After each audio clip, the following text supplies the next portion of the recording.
Something felt off long before I had any proof. It's a gut feeling, right? It's that quiet little whisper in the back of your mind that you try so hard to ignore. For months, I told myself I was just being paranoid, that I was imagining things. My wife Sarah and I had been married for 12 years. We had our ups and downs like any couple, but I always believed our foundation was solid. But then the ground beneath me started to shift, slowly at first, then all at once. It started with her phone. It was always with her, screen down, buzzing at all hours. When I'd ask who it was, she'd wave it off. No, just work, or it's nothing, just a group chat. I wanted to believe her. I really did.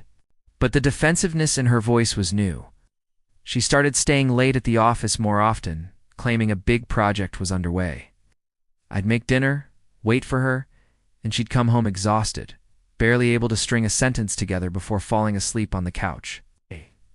The woman I married, the one who loved our evening chats, was disappearing. The distance between us grew into a chasm. Our conversations became purely logistical. Who was picking up the kids? What bills needed to be paid? The intimacy, both emotional and physical, evaporated. When I tried to talk to her about it, to bridge that gap, she'd shut down. She'd accuse me of being needy or insecure. She said I was putting too much pressure on her when she was already stressed with work. It was classic gaslighting, but when you're in the middle of it, it just feels like you're going crazy. I started to doubt my own perceptions. Maybe I was the problem. The work friend she mentioned, Mark, started coming up in conversation more and more. Mark thinks this. Mark and I had the funniest conversation today. It was subtle, but he was always there, a phantom presence in our home. I tried to be supportive, to be the cool, trusting husband. I even met him once at a company party. Seemed like a nice enough guy, but the way he looked at Sarah and the way she lit up around him, it was a look she used to save for me. That night, a cold dread settled in my stomach. This wasn't just a work friendship. The breaking point came on a Tuesday night. Sarah thought I was asleep. I heard her go into the living room and the soft murmur of her voice. I crept to the doorway and listened. She was on the phone, her voice soft and intimate, full of the warmth and laughter she no longer shared with me.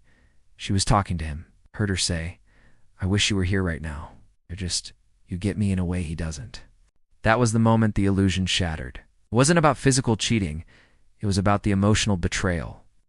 She had built a new world with someone else, a world where I wasn't welcome. Secrets, the late nights, the emotional distance, it all clicked into place. It wasn't in my head.